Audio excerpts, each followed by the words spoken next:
Pagi baru saja menyapa kota dengan embun yang masih menggantung di kaca jendela. Di sebuah kantor desain interior bernama Astra House, aktivitas mulai menggeliat. Para staf berdatangan, beberapa membawa laptop, lainnya membawa bekal sarapan sambil tertawa ringan di depan resepsionis. Gedung kantor itu tampak modern, minimalis, dengan sentuhan kayu dan kaca yang memancarkan aura profesional. Namun, di balik megahnya desain itu, ada sosok sederhana yang juga hadir paling awal pagi itu. Namanya Rizal, pemuda berusia 24 tahun, yang mengenakan kemeja murah berwarna biru pudar dan celana bahan yang sedikit longgar. Di pundaknya tergantung tas ransel yang sudah terlihat lelah karena dipakai bertahun-tahun. Ia mendorong troli berisi beberapa kardus berlabel Material Project dan masuk lewat pintu belakang, bukan pintu utama tempat para staf dan klien masuk dengan wangi parfum mahal. Pagi, Mas Rizal, sapa Pak Yanto, satpam senior yang mengenalnya. Baik. Pagi, Pak. Sudah sarapan? Balas Rizal sambil menyunggingkan senyum khasnya yang sederhana namun tulus. Setiap pagi, aktivitas Rizal hampir selalu sama. Mengangkat barang-barang berat, memindahkan material dari mobil logistik ke gudang, membersihkan sisa proyek, dan memastikan semua tertata rapi. Ia tidak punya meja kerja khusus. Hanya satu pojokan kecil di ruang penyimpanan dengan kursi plastik dan kalender bekas.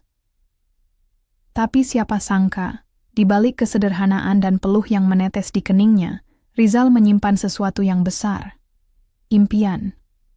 Dan kemampuan Rizal adalah lulusan D3 Desain Interior dari sebuah kampus swasta kecil.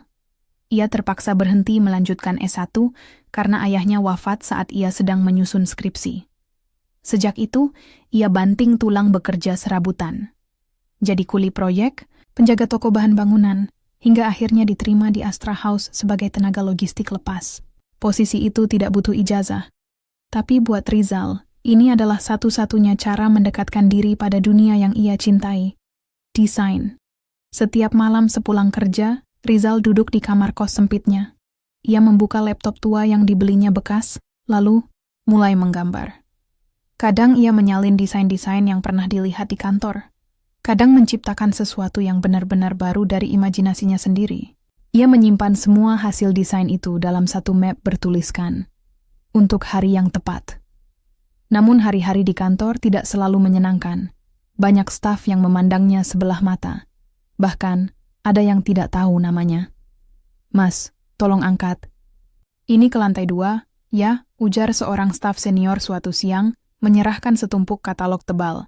Rizal hanya mengangguk, meski punggungnya sudah pegal sejak pagi. Di antara semua orang di kantor, hanya satu sosok yang membuat Rizal merasa campur, aduk. Adinda, sang bos sekaligus desainer utama Astra House. Cantik, anggun, dan selalu tampil sempurna. Adinda adalah lulusan luar negeri, penuh ide segar, dan dikenal tegas namun adil dalam pekerjaannya. Bagi Rizal, Adinda adalah inspirasi, sekaligus seseorang yang terlalu tinggi untuk dijangkau. Mas Rizal, tolong bantu geser meja meetingnya. Iya, klien mau datang jam 11. Kata Adinda suatu pagi, tanpa menoleh dari laptopnya. Ia bahkan tidak menunggu jawaban Rizal. Rizal mengangguk, walau dalam hatinya ada sedikit getar. Bukan karena ucapan itu kasar, tapi karena setiap kali Adinda menyebut namanya, entah kenapa dadanya terasa hangat. Tapi ia sadar, bagi Adinda, dirinya hanya tukang geser meja. Tidak lebih. Namun Rizal tidak kecewa. Ia tahu waktunya belum tiba. Ia tidak sedang mengejar pengakuan cepat. Ia hanya ingin satu hal. Kesempatan untuk menunjukkan bahwa ia punya sesuatu yang pantas diperjuangkan. Orang pertama yang menyadari kesungguhan Rizal bukanlah rekan kerja atau atasan, melainkan Bunia, staf HRD yang juga dikenal sebagai penyambung hati para karyawan.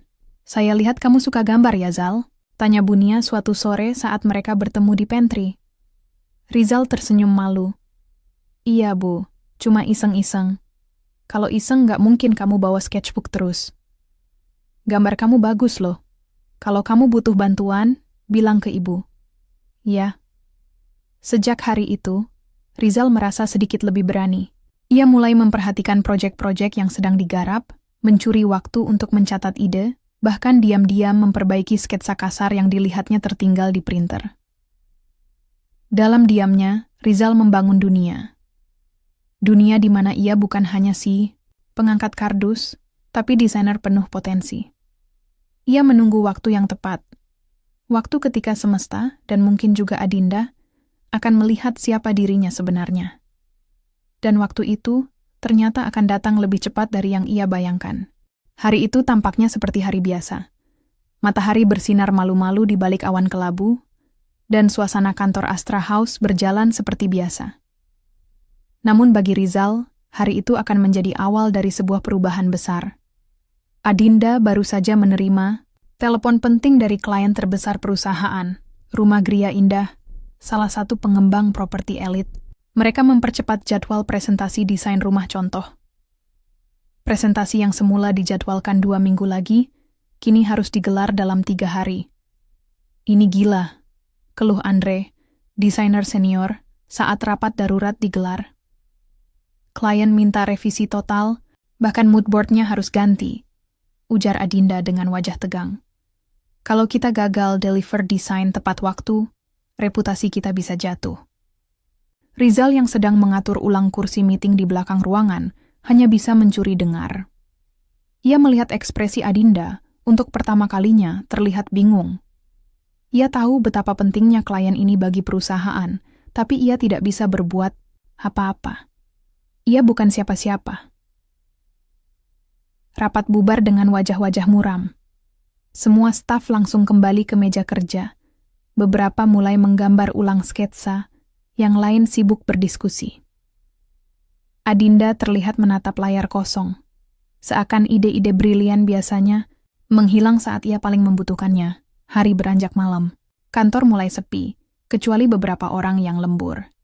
Rizal, yang seharusnya sudah pulang sejak pukul 6, masih berada di pantry, memanaskan mie instan dan secangkir kopi sachet. Ia tahu malam ini akan panjang. Tiba-tiba langkah kaki terdengar, tergesa. Adinda, sendirian, berjalan keluar dari ruang desain sambil memegang beberapa lembar kertas. Wajahnya masih tegang. Ia menuju printer. Tapi begitu ia membuka file desain untuk dicetak, muncul notifikasi error. File rusak, tidak bisa dibuka. Astaga! Adinda menjatuhkan kertas di tangannya. Raut mukanya panik. Itu adalah desain terakhir yang ia kerjakan selama 2 hari penuh. File backup-nya tertinggal di flash disk yang sedang dibawa pulang oleh Andre untuk dicek ulang. Rizal yang melihat itu dari kejauhan, berdiri ragu. Ia tidak yakin harus maju atau tetap diam. Tapi suara lirih Adinda yang bergumam pelan memecahkan keraguannya. Kenapa harus rusak sekarang? Rizal menelan ludah. Ini mungkin saatnya. Ia memberanikan diri berjalan mendekat. Maaf, Bu. Kalau boleh bantu, saya sempat lihat desain Ibu yang sebelumnya. Mungkin saya bisa coba gambar ulang dasarnya? Adinda menoleh, tampak terkejut. Kamu? Tanyanya singkat, agak ragu. Iya, Bu. Saya pernah belajar desain. Sedikit saja. Kalau Ibu izinkan, saya bisa bantu buat sketsa awalnya dulu, sebagai cadangan sampai filenya bisa dibuka lagi. Adinda memandangi Rizal lama. Ia seperti sedang menimbang antara risiko dan harapan. Di satu sisi, Rizal hanyalah tenaga serabutan. Tapi di sisi lain, ia satu-satunya orang yang menawarkan bantuan saat semua orang sudah pulang. Baiklah, katanya pelan. Nyaris tak percaya pada ucapannya sendiri. Kita tidak punya pilihan. Kamu punya waktu 2 jam. Buat layout dasar ruang tamu dan dapur, seperti moodboard yang aku presentasikan kemarin. Kalau hasilnya bisa dipakai, kita bicarakan nanti. Rizal mengangguk. Jantungnya berdegup keras. Ia diberi waktu. Ia diberi kesempatan. Ia berlari ke ruang gudang tempat ia menyimpan map lusuh berisi desain-desain yang selama ini ia buat diam-diam.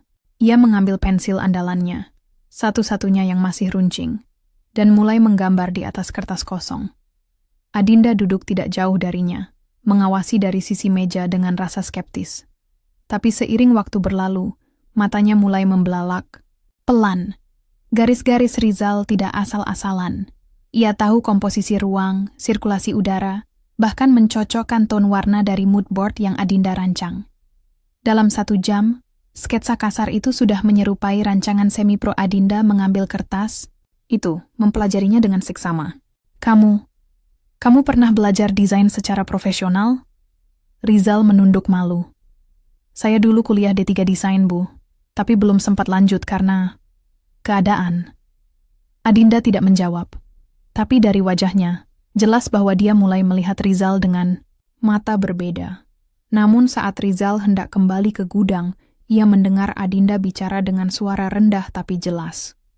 Bawa desain ini ke ruang presentasi besok. Kamu ikut dalam tim revisi. Rizal tertegun. Serius, Bu? Tanyanya nyaris tidak percaya. Serius. Tapi jangan kecewakan saya, katanya sambil menatap lurus. Ini hanya permulaan. Kalau kamu bisa bantu tim melewati presentasi ini, kita bicara soal posisi kamu di sini.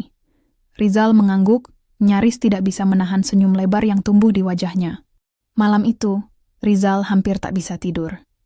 Bukan karena lelah, tapi karena campuran antara gugup dan harapan yang belum pernah ia rasakan sebelumnya. Besok pagi, untuk pertama kalinya sejak bekerja di Astra House, ia tidak akan sekadar mendorong troli atau menyapu gudang. Ia akan berdiri di ruang presentasi bersama para desainer sungguhan dan Adinda. Pagi pun datang, lebih cepat dari biasanya di mata Rizal. Ia sudah tiba di kantor sebelum matahari benar-benar terbit. Kali ini, bukan lewat pintu belakang. Untuk pertama kalinya, ia masuk lewat lobi utama, mengenakan kemeja terbaiknya, yang meski tidak mahal, disetrika rapi malam sebelumnya dengan penuh harap. Ruang presentasi mulai dipersiapkan. Andre, yang baru datang, mengernyit saat melihat Rizal duduk di meja tim desain. Loh, kamu ngapain di situ? Tanyanya tajam, seolah lupa bahwa ia pernah tersenyum setengah mengejek pada Rizal minggu lalu saat mengangkat rak kayu berat. Adinda, yang baru masuk langsung menengahi, Rizal yang bantu sketsa dasar revisi semalam. Dia bagian dari tim hari ini. Tidak ada yang mempermasalahkan itu. Andre diam. Tapi sorot matanya jelas tidak menyukai kenyataan ini. 1 jam kemudian, klien tiba, presentasi berjalan. Adinda membuka dengan tenang dan percaya diri, memperlihatkan mood board baru, lalu menjelaskan konsep ruang tamu dengan gaya Japandi yang hangat namun elegan. Rizal hanya duduk di sisi layar, memperhatikan, menahan napas tiap kali sketsanya muncul. Di slide, salah satu perwakilan klien mengangkat tangan. Sketsa ruang dapur ini unik. Siapa yang membuatnya? Adinda melirik sekilas ke arah Rizal. Itu bagian revisi cepat dari tim kami semalam. Perwakilan itu mengangguk, tersenyum. Sangat presisi dan sesuai kebutuhan market kami. Hati Rizal hampir melompat. Meskipun namanya tidak disebut, ia tahu desain itu berbicara untuknya. Setelah klien pergi dan pintu ruangan ditutup, Adinda berdiri di depan tim. Terima kasih semuanya. Kita berhasil mempertahankan proyek ini. Suasana ruangan langsung dipenuhi, napas lega dan tepukan ringan. Tapi sebelum semua bubar, Adinda kembali memanggil Rizal. Rizal, sebentar. Rizal menghampiri. Jantungnya berdegup kencang. Aku mau kamu gabung di tim desain proyek berikutnya. Sementara masih freelance, tapi ini langkah pertama. Kamu akan mulai belajar sistem kerja kita, software desain kita, dan ikut dalam tahap perencanaan proyek klien berikutnya. Rizal nyaris tak bisa berkata-kata. Terima kasih, Bu. Saya akan berusaha sebaik mungkin. Adinda hanya mengangguk, tapi di balik wajah tegasnya, ada secercah senyum yang belum pernah Rizal lihat sebelumnya. Namun, tak semua orang senang dengan keputusan itu. Beberapa hari kemudian, Rizal mulai ditempatkan di meja kerja kecil di sisi tim desain. Ia belajar software rendering dari nol, mempelajari gaya kerja tim, dan mulai memberikan input kecil-kecilan. Tapi di balik layar, Andre mulai merasa terusik. Desainnya terlalu mentah. Dia nggak punya pengalaman industri, bisik Andre pada Adinda saat membahas hasil kerja Rizal. Adinda tak langsung membela Rizal, tapi berkata, dia cepat belajar, kita beri waktu. Kalau dia gagal, itu juga akan jadi evaluasi. Sementara itu, Rizal sendiri mulai merasa tekanan yang luar biasa. Ia tidak hanya harus menghadapi tugas-tugas desain, tapi juga ekspektasi diam-diam dari Adinda dan tatapan sinis dari Andre. Suatu malam, saat Rizal lembur sendirian, ia menyadari render yang ia buat selama berjam-jam hilang karena sistem hang. Seluruh file belum disimpan. Ia terduduk di depan layar monitor, lemas. Waktu terus berjalan, dan deadline semakin dekat. Hari berikutnya hasil desainnya dikritik tajam dalam rapat. Komposisi kamu lemah. Ini nggak punya arah. Estetikanya ngambang, kata Andre dengan nada tajam di depan tim. Rizal menunduk. Maaf, saya akan perbaiki. Namun yang membuat hatinya paling remuk adalah saat ia mendengar Adinda tidak membelanya kali ini. Ia diam saja, menatap layar laptop, seperti kehilangan keyakinan. Hari itu, Rizal kembali ke kos lebih awal, tapi bukan karena tak ada pekerjaan. Ia merasa seperti kembali menjadi tukang angkat kardus. Hanya kali ini, yang diangkat bukanlah barang, tapi beban harapan yang nyaris, ia patahkan sendiri. Beberapa hari setelahnya, Adinda memutuskan untuk mengambil alih proyek tersebut. Langsung, dan Rizal kembali ke tugas logistik sementara. Tak ada kata-kata kasar. Hanya sunyi, diam. Yang menyakitkan justru bukan dimarahi, melainkan diabaikan. Namun saat Rizal sedang membersihkan ruang belakang, Bunia datang menghampiri. Kamu, tahu Zal, ucapnya sambil menatap mata Rizal yang tampak lelah. Bakat itu seperti biji. Kadang tumbuh cepat, kadang perlu waktu dan tekanan untuk mekar. Jangan mundur hanya karena ada yang belum percaya. Rizal diam. Tapi kata-kata itu menancap dalam. Mungkin memang saat ini belum waktunya. Tapi bukan berarti waktunya tak akan datang. Di tengah kekecewaan, ada satu hal yang membuatnya tetap bertahan. Keyakinan bahwa kesempatan tidak selalu datang dua kali. Dan jika ia tidak bisa membuat semua orang percaya, maka ia hanya butuh membuat dirinya sendiri percaya lebih dulu. Dan saat itulah, datang kabar bahwa Adinda akan menangani proyek desain pribadi untuk rumah barunya, dan ia secara tidak sengaja meninggalkan moodboard di pantry. Rizal melihatnya, dan mendadak ide itu muncul. Ide yang bisa menjadi satu-satunya jalan terakhir untuk membuktikan bahwa dirinya layak berada di tempat itu. Malam itu Rizal duduk sendirian di kamar kosnya yang sempit, menatap moodboard milik Adinda yang tertinggal di pantry. Di dalamnya terdapat potongan warna, tekstur kayu, dan beberapa catatan tangan kecil yang menunjukkan rancangan awal desain rumah pribadi Adinda. Tak ada nama proyek, hanya inisial kecil, RS, mungkin singkatan dari rumah sendiri. Rizal menyentuh salah satu sketsa kasar di pojok.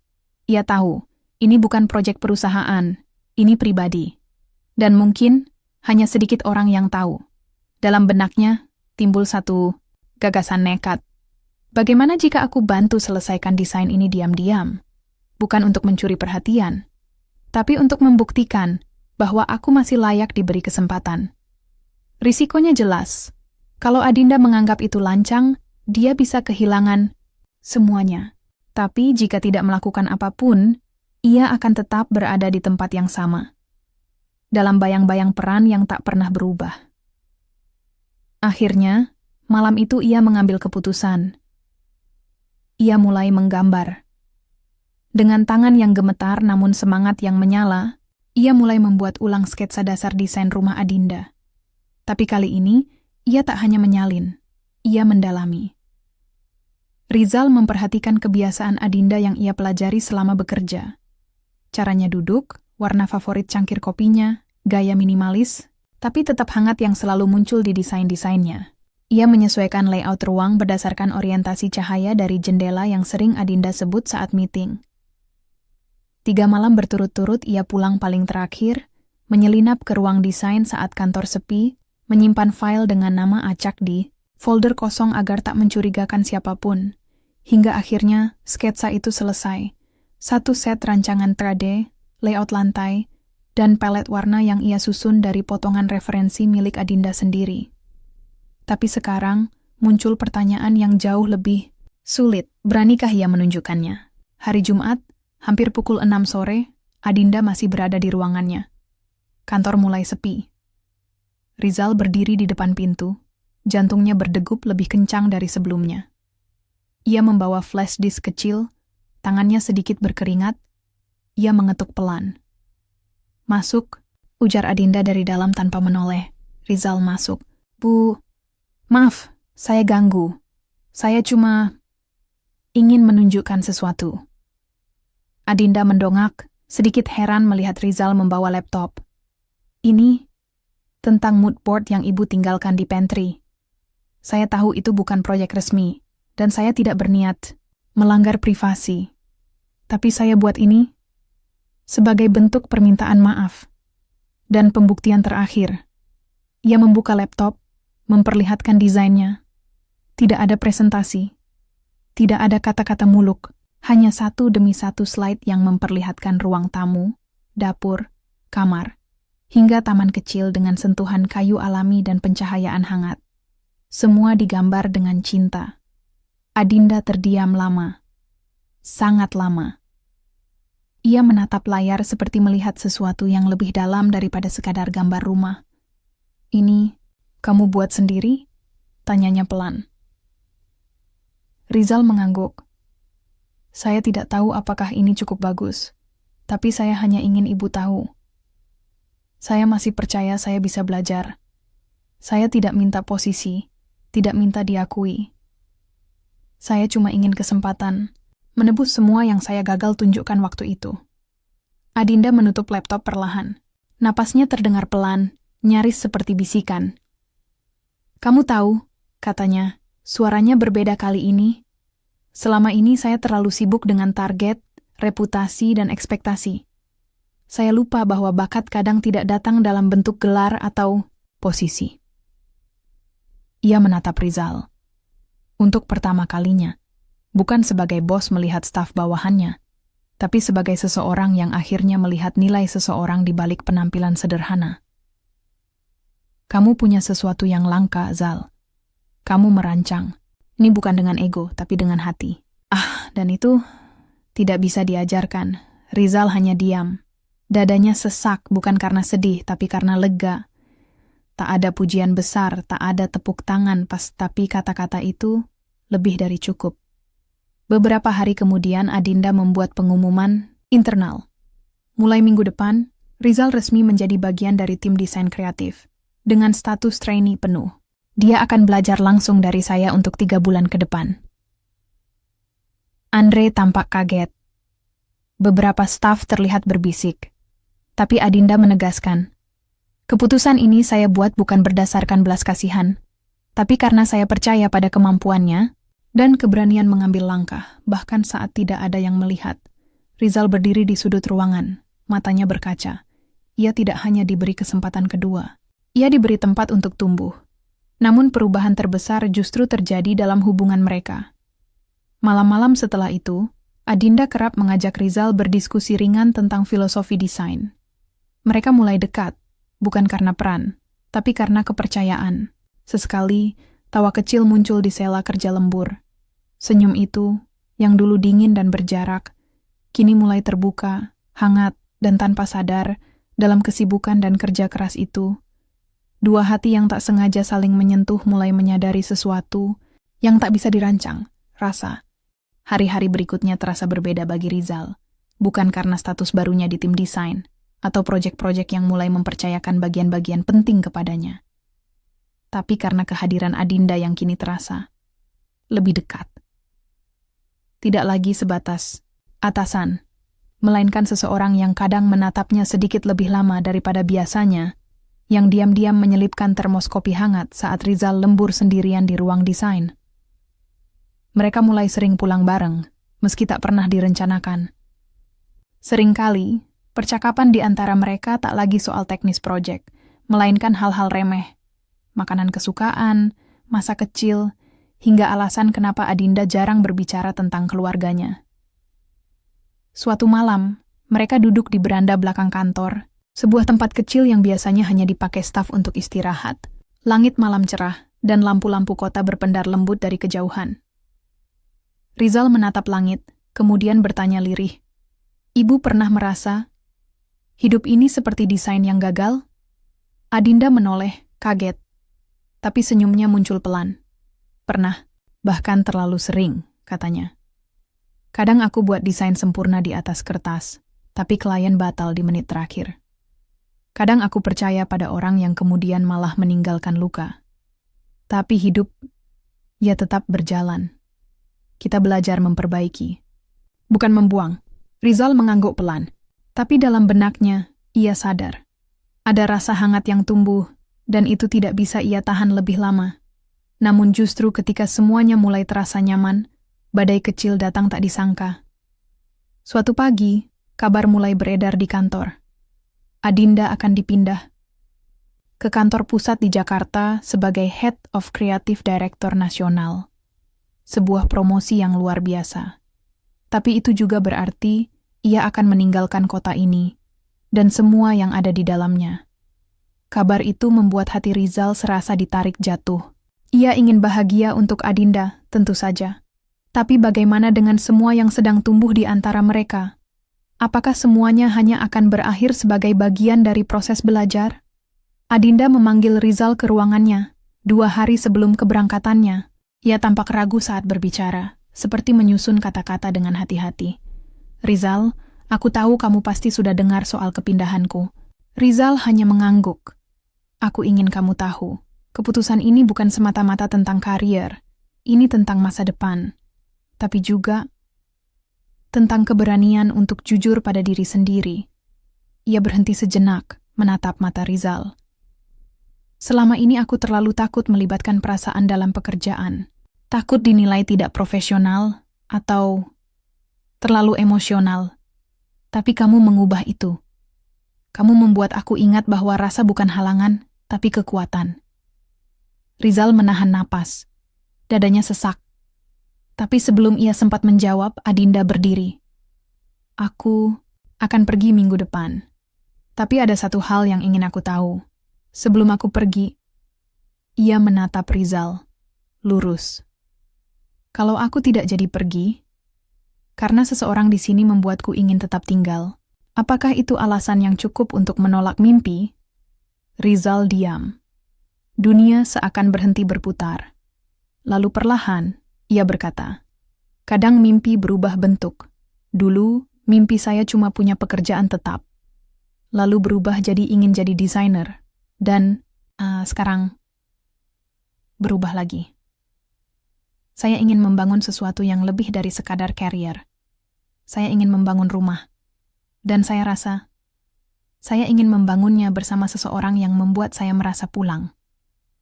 Air mata menumpuk di mata Adinda, tapi ia tersenyum. Kali ini bukan senyum formal seorang bos, tapi senyum tulus seorang wanita yang akhirnya membiarkan hatinya terbuka. Beberapa hari kemudian, saat seluruh kantor bersiap memberi kejutan perpisahan, Adinda berdiri di depan semua staf dengan wajah tenang. Aku ingin mengucapkan terima kasih untuk semua kerjasama, tawa, dan pelajaran yang kalian beri selama ini. Tapi aku juga ingin mengumumkan satu hal. Semua menunggu, tegang. Aku memutuskan untuk menolak promosi ini, karena aku menemukan sesuatu yang lebih penting dari jabatan. Tempat di mana aku merasa didengar, dihargai, dan dicintai. Mata-mata mulai membulat. Sebagian tersenyum, sebagian kaget. Tapi di antara semua itu, hanya Rizal yang menatapnya dengan mata yang berkaca-kaca. Karena hanya mereka berdua yang tahu apa arti kata-kata itu sebenarnya. Sejak hari itu, Adinda dan Rizal tidak lagi bersembunyi di balik peran. Mereka tetap profesional di kantor. Tapi di luar itu, mereka mulai membangun sesuatu bersama. Bukan hanya proyek atau rumah impian, tapi masa depan.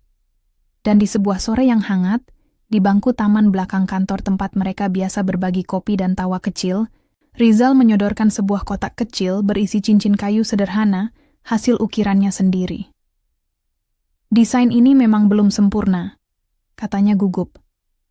Tapi aku ingin menyempurnakannya bersamamu. Setiap hari. Adinda menatap cincin itu, lalu menatap Rizal. Ia tidak berkata apa-apa. Ia hanya mengangguk pelan, lalu memeluknya. Dalam diam yang lebih dalam dari 1000 kata cinta. Pelukan itu menjadi awal dari babak baru, bukan hanya dalam hubungan Rizal dan Adinda, tetapi dalam cara mereka memandang hidup. Sejak hari itu, segala hal terasa berubah, tapi bukan berubah menjadi asing, melainkan menjadi lebih bermakna. Hari-hari berjalan dengan kesibukan yang tetap padat. Rizal kini resmi menjadi desainer junior, menggarap beberapa proyek kecil dengan supervisi langsung dari Adinda. Tapi kali ini, ia menjalani semuanya dengan rasa percaya diri yang berbeda. Ia bukan lagi tukang angkat barang yang nyasar ke ruang desain, tapi seseorang yang telah menempuh jalan panjang untuk berdiri di tempatnya sekarang. Dengan kepala tegak dan hati penuh, Adinda pun berubah. Ia yang dulu terkenal tegas dan dingin kini lebih terbuka, tidak hanya pada Rizal, tapi juga pada seluruh tim. Ia belajar mempercayai orang lain, membagi beban, dan yang terpenting, membiarkan dirinya merasa bahagia tanpa rasa bersalah. Di sela kesibukan kantor, mereka mulai membangun rumah kecil mereka. Bukan hanya secara fisik, tapi juga secara emosional. Rumah itu bukan bangunan mewah dengan pilar besar dan taman luas, tapi sebuah tempat di pinggir kota, dengan jendela besar yang menghadap ke matahari terbit, dan dapur terbuka tempat mereka sering memasak bersama di akhir pekan. Suatu malam, saat hujan turun deras, mereka duduk berdampingan di ruang tengah rumah itu, memandangi percikan air yang membasahi kaca. Lucu, ya, gumam Adinda, menyandarkan kepala di bahu Rizal. Dulu aku pikir cinta akan datang dari seseorang yang setara. Dalam posisi, pendidikan, status, Rizal tertawa pelan. Dan aku pikir, perempuan seperti kamu nggak akan pernah melirik cowok seperti aku. Mereka saling menatap dan tertawa. Tapi ada keheningan manis setelahnya. Keheningan yang hanya dimiliki oleh dua orang yang tahu betul bahwa mereka telah melalui begitu banyak hal untuk bisa sampai ke titik ini. Namun hidup tak pernah benar-benar bebas dari ujian. Beberapa bulan kemudian, perusahaan mendapat tawaran merger besar dengan firma desain internasional. Salah satu syaratnya, Adinda harus pindah ke luar negeri sebagai creative consultant. Tawaran itu menggiurkan, dengan gaji besar, fasilitas lengkap, dan kesempatan memperluas jejaring dunia. Adinda sempat bimbang. Tawaran itu datang di saat rumah tangga mereka baru mulai berakar. Di satu sisi, ini adalah impian lama yang dulu sempat ia kejar mati-matian. Di sisi lain, ada Rizal, dan semua yang telah mereka bangun dari nol. Malam itu, Adinda duduk di halaman rumah sambil menatap langit yang kosong. Rizal keluar membawa 2 cangkir teh hangat dan duduk di sampingnya. Diam. Aku takut kalau aku pergi, kita akan berubah, ucap Adinda pelan. Rizal menatap langit yang sama. Kita akan berubah, tapi bukan berarti berakhir. Adinda menoleh, mata berkaca. Lalu kamu sendiri, kamu akan ikut? Rizal tersenyum. Aku tidak akan ikut, karena tempatku di sini, dengan proyek yang sedang tumbuh, dan mimpi-mimpi yang masih ingin aku wujudkan di tanah ini. Tapi aku akan menunggumu setiap hari. Karena rumah, bukan soal tempat, tapi orang yang kita tunggu pulang. Air mata Adinda menetes, tapi kali ini bukan karena kesedihan, melainkan karena kelegaan, karena ia tahu, ia dicintai tanpa syarat, dan diberi kebebasan untuk mengejar mimpinya tanpa kehilangan arah pulang. 3 bulan kemudian, Adinda berangkat ke London.